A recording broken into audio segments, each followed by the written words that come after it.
이어가면서 이 MBTI를 잠시 이야기할 텐데요. 이 성격 유형 검사가 무엇인지를 설명 안 드려도 다들 잘 하실 거라 생각합니다. 16가지의 이 성격 유형 모습으로 뭐 INFJ, 뭐 ENFP 뭐 등등 있는데요. 너무나 유명하다 보니 다들 한 번쯤은 또 이 자신의 어떤 성격 유형 검사나 이런 것을 한번 읽어보시거나 또 들어보셨을 거라 생각이 됩니다. 저의 MBTI는 어떤 것처럼 보이시나요? T F입니다. 네. 저는 이 선의의 옹호자라고 말하는 INFJ입니다. 뭐 5년 전에도 했었고 6년 전에도 계속 꾸준히 한번 해봤는데 계속 똑같더라고요. 성도님들의 INFJ는 무엇입니까? 네, 뭐 이것이 꼭 이 성격이 맞다 아니다라고 할 수도 없고 또 상황과 처지에 따라 좀 바뀌기도 하기 때문에 절대적인 것은 아니기 때문에 그냥 재미로 또 참고용으로 보면 좋을 것 같습니다. 아무튼 이 MBTI를 알아보면서 우리 성경 인물들 중에서도 오늘 함께 말씀의 좀 중심 인물이 되는 이 베드로의 MBTI는 무엇일까 한번 궁금해서 찾아보았는데요. 이 대표적인 몇 가지가 조금 나오더라고요. 그 중에 가장 많이 정보로 나온 두 가지가 베드로는 ESTP 그리고 ENFP다라고 하더라고요. 물론 추측입니다. 정확한 건 아니고요. 그냥 재미로 들어주시면 좋을 것 같아요. 아무튼 이 성경의 여러 사건 속에서 드러나는 이 베드로의 대표적인 성품이나 성격들을 한번 모아보면 이렇게 조금 정리를 할 수 있겠죠. 열정적이다. 의욕은 넘치지만 좀 성급하다. 그리고 자신이 믿는 것에 대해서는 누구보다도 충실하다. 뭐 이렇게 조금 정할 수 있겠습니다. 그리고 또 한 가지는 흥미롭게 좀 본 것은 베드로의 이 용감하고 무모한 행동은 사실 그 내면에 있는 무언가 이 두려움이 있었기 때문에 그렇게 작용한 것이 아닐까라고 하는 이러한 의견도 또 함께 좀 본 적이 있었습니다. 갑자기 베드로의 성격과 MBTI 이야기는 왜 하십니까? 라고 하실 수 있겠는데요. 오늘 시간 이후로 해서 함께 베드로 전서와 베드로 후서 말씀을 조금 보아가려고 하는데 이 저자인 베드로라는 인물을 중심으로 이 인물의 모습을 중심으로 조금 살펴볼까 합니다. 조금 더 구체적인 방향이라 한다면 어떠한 뭐 깊은 뭐 주해나 막 설명보다는 정말로 이 베드로라는 이 사람을 저와 여러분이 정말로 사람 대 사람으로 저 베드로는 도대체 무엇하는 사람인가? 무슨 사람이기에 이 베드로 전후서에서 이러한 말을 했을까라는 것을 곰곰이 생각해 보려고 합니다. 그래서 오늘 말씀은 일종의 그 배경 지식이자 그 시작부로 오늘 말씀 속에서 묻어나는 이 베드로라고 하는 이 한 사람을 함께 묵상해 보면서 하나님께서는 어떻게 이 베드로를 변화받은 이 베드로를 다듬으시고 또 앞으로 이후에 이 베드로 전후서를 쓴 사도로 세워 가셨고 그렇게 복음 전환자로 바꾸어 가셨는지를 함께 살펴보고자 하며 또한 이것과 더불어 그 말씀 속에서 우리에게 또한 각자 자신에게 주시는 그 은혜를 한번 돌아보고자 합니다. 그래서 오늘 사건은 뭐 간략하게만 정리를 하자면 성령 충만함을 입은 이 사도 베드로가 이제 온 백성 앞에서 설교를 하게 되는데 당시 이 산헤드린 공회에 있었던 이 제사장들이나 사두개인들이 이것을 못마땅하게 여긴 겁니다. 이 설교를 할 때마다 뭐 5천 명이나 막 모여들고 또 이러한 치유의 기적들이 막 일어나다 보니 오늘 말씀에서도 이 베드로를 싫어하였다라고 말하고 있습니다. 그래서 오늘 이 베드로와 요한을 이제 옥에 가두고 이제 공회에서 신문을 하는 그러한 상황입니다. 바로 이 상황 속에서 한번 이 베드로라는 인물을 한번 집중해서 한번 조금 살펴보도록 합시다. 지금 베드로는 공회 앞에서 신문을 받고 있는 중이기 때문에 말 한마디만 까딱 잘못했다가는 정치적 종교적 선동가로 당시에 낙인이 찍히고 그렇게 죽임을 당했던 예수라는 자랑 함께 공범으로 묶여서 지금 당장 그 자리에서도 목이 쳐서 예수님처럼 십자가에 못 박혀 죽을 수도 있는 위험한 순간입니다. 그런데 오늘 말씀에서 베드로는 어떠하였습니까? 이전에 예수님께서 십자가에 못 박히실 때처럼 자신도 죽게 될까 봐 두려워하고 떨면서 모른 채 하며 도망가던 모습이 오늘 말씀에서는 단 1도 없습니다. 오히려 180도 바뀐 모습의 베드로를 볼 수 있습니다. 그러면 우리는 조금 생각해보고 추측해볼 수 있겠죠. 베드로가 성령 충만을 입고 정말로 이 사람이 180도 뒤집어졌구나. 성격이 바뀌었고 기질이 바뀌었고 MBTI가 바뀌어서 이전 것은 지나갔으니 보라 이렇게 새 사람이 되었구나 라고 또 이렇게 다른 사람으로 바뀌었구나 라고 생각할 수 있겠습니다. 그런데 제가 말씀을 보고 묵상을 하며 보는 저의 개인적인 입장에서는 아니라고 생각을 합니다. 조금 세상의 이 안 좋은 표현으로 사람은 고쳐서 쓰는 게 아니라는 그 말처럼 자라온 환경이나 어떠한 시대적인 요소, 또 사회적인 어떠한 관계망이나 자신이 자리 잡은 어떠한 자신에게 어떠한 부여된 위치에 따라 그 정도의 차이는 있을 수 있으나 사람은 바뀌지 않는 것 같아요. 저는요. 제 생각에는요. 오늘 베드로 또한 그러하고요.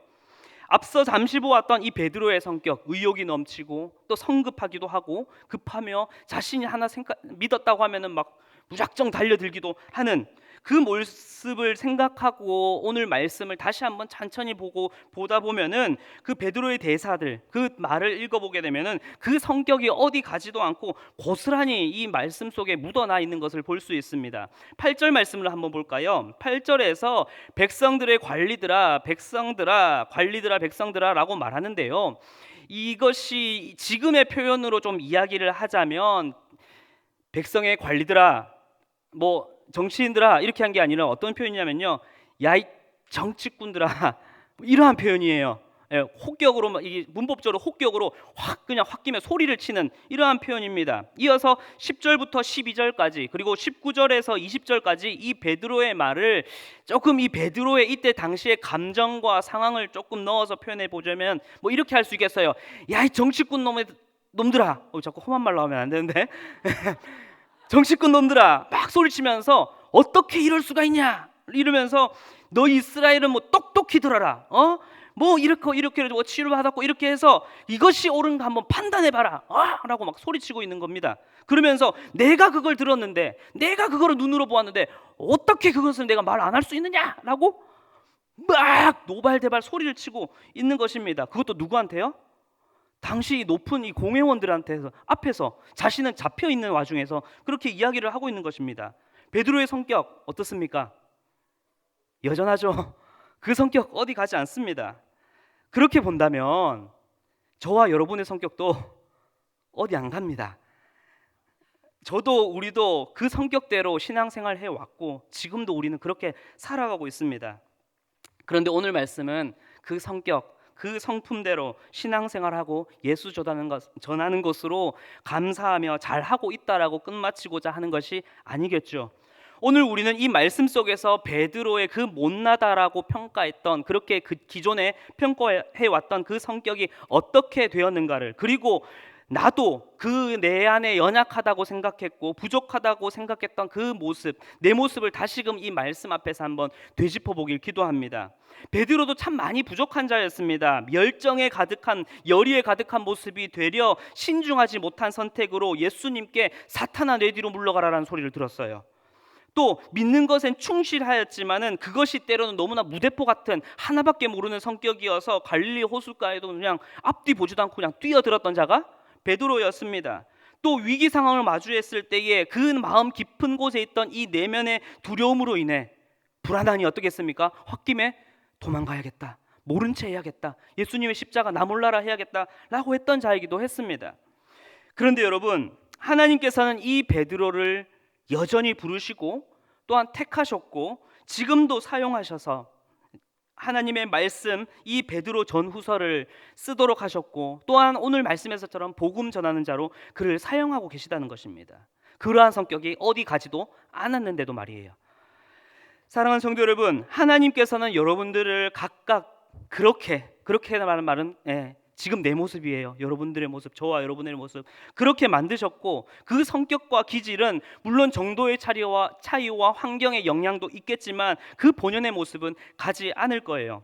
그러나 하나님께서는 어떠한 분이십니까? 그 사람을 창조하신 대로 그 알맞게 적재적소에 사용하시는 분이십니다. 오늘 말씀에서처럼 어찌 보면 차분하지도 못하고 과욕 덩어리에 급하고 무대포와 같은 이 베드로지만, 그리고 그 내면 뒤에는 언제 또 두려워하여서 예수님을 배신하고 떠날지 모르는 모습이었지만 하나님께서는 이 베드로를 어떻게 하였습니까? 있는 모습 그대로 받아주셨습니다. 그리고 주님께서는 그를 그 자리에 그대로 머물러 두신 것이 아니라 바로 3년 반이라는 기간 동안 그 예수님 곁에서, 그 3년 반 기간 말고도 지금 이 말씀의 상황에서도 그러하겠죠. 그의 평생 동안 하나님께서는 베드로를 끊임없이 실패 속에서 연단시켜 가셨고 또한 실수 앞에서 그를 훈련시키셨으며 그리고 예수님 곁에서 다시 일어나는 법을 그리고 다시 예수를 따르는 법을 하나님께서는 그를 가르치시고 배우게 하셨다라는 것입니다. 그렇게 하나님께서는 그를 있는 모습 그대로 성숙시키셨고 있는 모습 그대로 바로 지금 이 순간에도 예수를 전하는 자로 바로 이 베드로를 그대로 사용하고 계시다는 것입니다. 한번 봅시다. 만약에 이런 위험천만한 상황에서 조금만 말 잘못했다가는 너도 십자가 행라고 하는 이 상황 앞에서 베드로 같은 성격 아니었으면 누가 거기서 예수를 전했겠습니까? 어느 누가 하나님을 그렇게 대놓고 따박따박따박 공회원한테 말대꾸 하듯 그렇게 이야기를 했겠습니까? 베드로라서 할 수 있었을 것이라 저는 생각합니다. 그렇다면 하나님께서는 이 베드로를 도대체 어떻게 하셨기에 그의 성격과 모습을 이렇게 전혀 새로운 모습으로 바꾸어 놓으셨을 걸까요? 여러분, 앞서 보았던 이 베드로의 말들을 다시 한번 보시면서 그 앞에 있었던 그 부사들, 그 말씀 구절이 조금 생각나시나요? 우리 말씀 다시 한번 더 보도록 할까요? 우리 8절 상반절 말씀을 한번 같이 읽어보겠습니다. 시작. 이에 베드로가 성령이 충만하여 이르되, 또 13절 상반절입니다. 시작. 그들이 베드로와 요한이 담대하게 말함을 보고. 네, 베드로는 변화된 전이나 후나 사실 그의 어떤 기질적인 모습에서는 큰 변화도 없었고 여전히 불같은 기질을 오늘 말씀에서만 보더라도 버리지 못했어요. 세상에서의 그에서의 평가는 베드로를 향한 평가는 베드로는 그것이 약점이다, 그것이 베드로의 부족함이다 라고 평가하기도 합니다. 그러나 성품과 성격, 기질에 어떠한 약점이 있고 강점이 있고 단점이 있고 그 성격은 잘못되었다 할 수 있는 게 어디 있겠습니까? 제가 내향적인 I라고 해서 그게 약점인가요? 아니면 제가 T라고 해서 그게 강점이 될까요? 아니겠죠. 또 누군가가 참으로 계획적이고 체계적인 성격이라고 해서 이 사람은 너무나 고리타분한 사람이야 라고 단정 지을 수 있겠습니까? 또 이 사람은 너무 이성적인 성향이니까 공감을 못하는 성격이니까 이것은 잘못되었어 라고 누가 말할 수 있겠습니까? 아니라는 것이죠. 칼이 과일을 자르는 유용한 도구가 될 수도 있고 때로는 사람을 찔러 죽이는 흉기도 될 수 있듯 그것이 맞고 틀리고 장점이고 약점이고 그것을 우리는 단정 지을 수 없다라는 것입니다. 그렇기 때문에 그 애매모호함과 맞다 틀리다의 그 사이에서 필요한 것은 무엇입니까? 바로 우리를 만드시고 우리를 창조하신 하나님이 필요한다는 것입니다. 베드로가 자신의 이 불같고 성급한 이 기질을 가지고도 복음 전하는 자로 쓰임 받을 수 있었고 또한 이 위기 상황에도 담대하게 나아갈 수 있었던 것은 바로 하나님의 만지심이 있었기 때문입니다. 어떻게요? 아까 말씀에서 보았던 성령 충만함이 그에 있었고 두려움을 이기는 담대함이 그에게 주어졌기 때문입니다.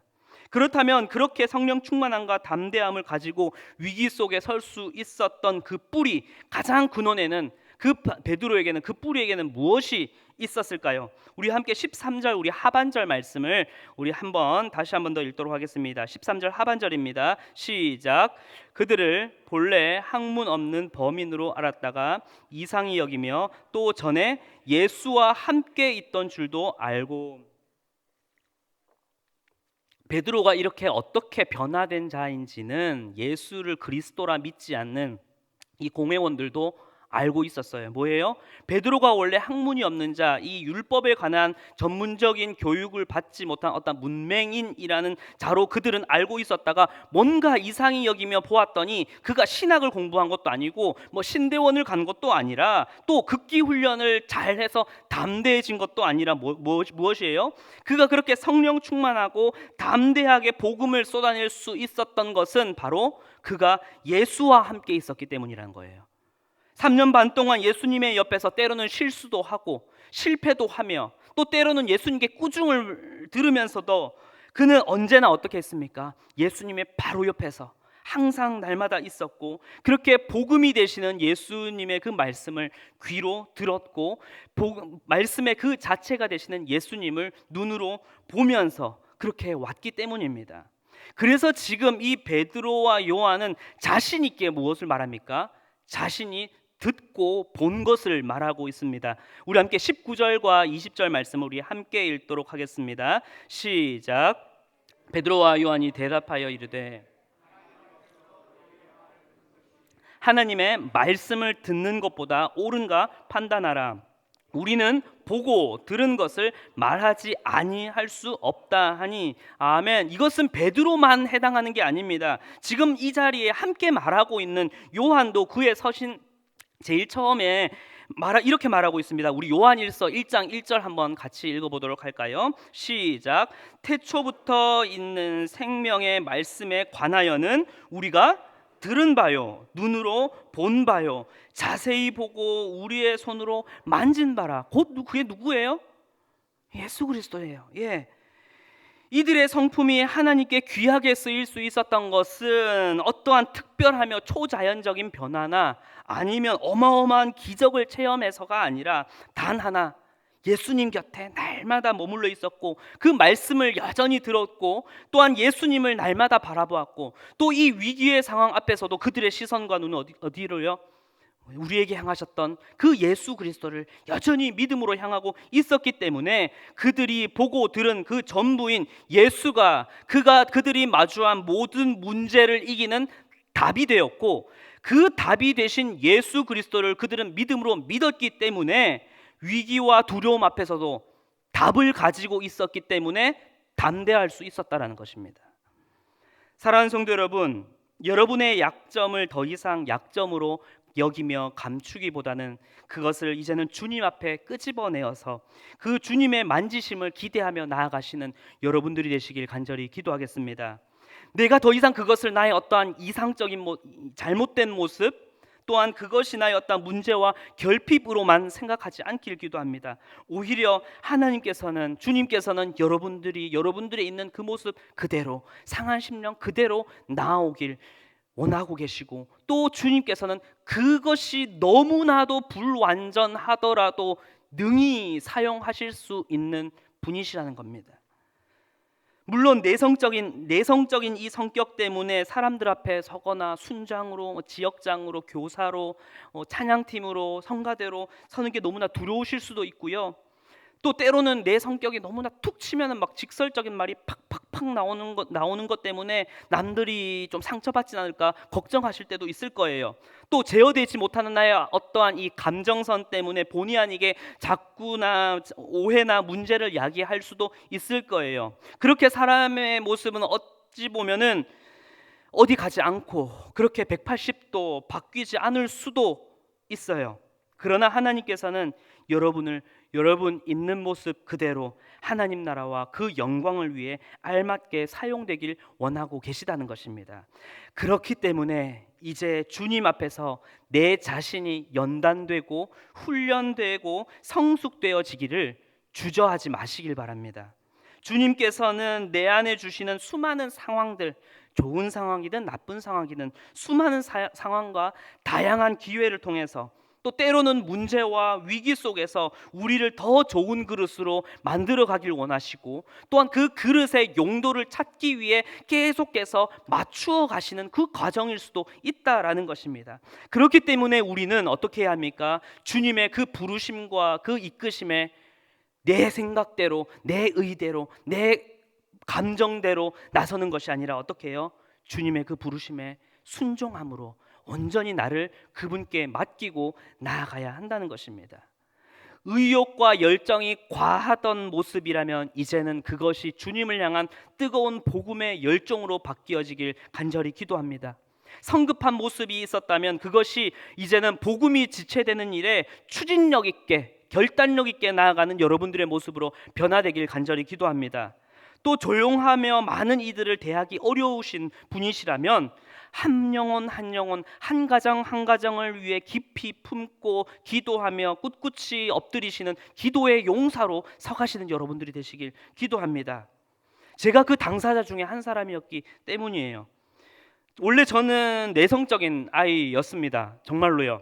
지금도 노래를 못 부르지만 중고생 시절에는 옆에 사람이 내 목소리를 들으면 어떠할까라는 그 두려움 때문에 노래조차 부르지 않았고 그것 때문에 노래를 부르지 않아서 작은 작은 교회였어요. 그러니 목사님의 설교 강단에서 입에 거미줄 치겠네라고 혼꾸녕을 났고, 그것 때문에 집에 와서 또 아빠한테 혼을 들으면서도 나는 말하지 않겠노라, 노래 부르지 않겠노라 하던 그게 저였습니다.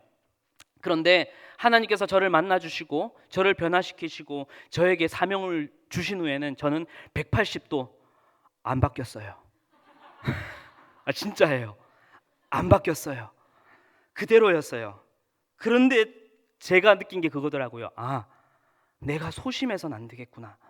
내가 언젠가는 하나님께서 부르셨으면은 언젠가는 이렇게 찬양 인도를 하는 자리에 설 수도 있겠고, 언젠가는 이러한 설교 강단에서 이야기해야 할 때도 있고 많은 사람을 대해야 할 때도 있었는데, 이러면 안 되겠다라고 제 스스로 뭔가 마음가짐에 확 다가왔던 것 같아요. 저는 그것이 성령님의 어떠한 마음의 감동하심이라 저는 지금 생각합니다.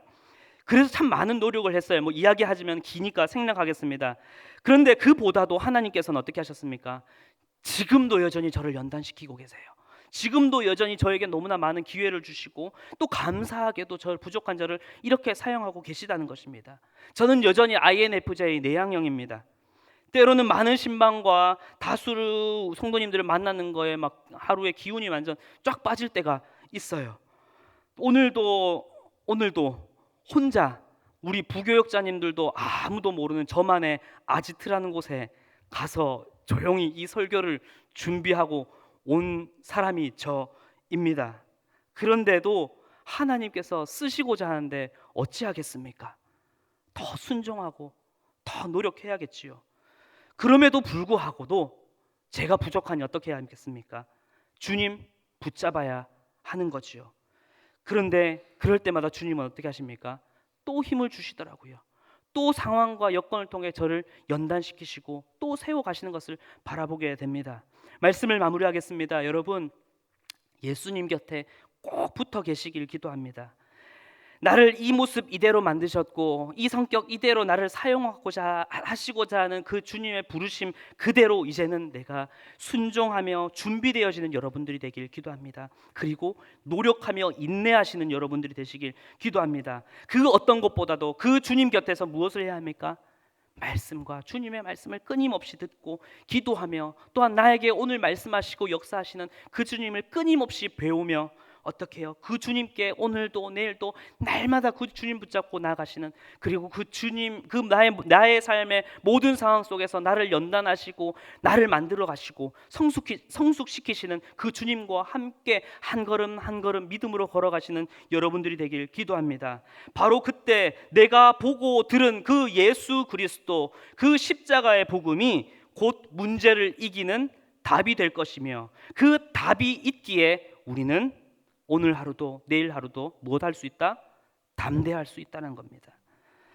그리고 결국 이제는 여러분들을 통해 마지막 21절 말씀이지요. 베드로와 요한이 된 그 일을 본 것처럼, 그리고 지금 여러분들이 주님 안에서 변화되고 거룩하게 쓰이는 이 모습을 통해서 어떻게 해요? 21절 말씀, 모든 사람이 어떻게 해요? 하나님의 영광을 올려드리는 그날이 올 겁니다. 우리 함께 찬양 드리며 기도하며 나아가도록 하겠습니다.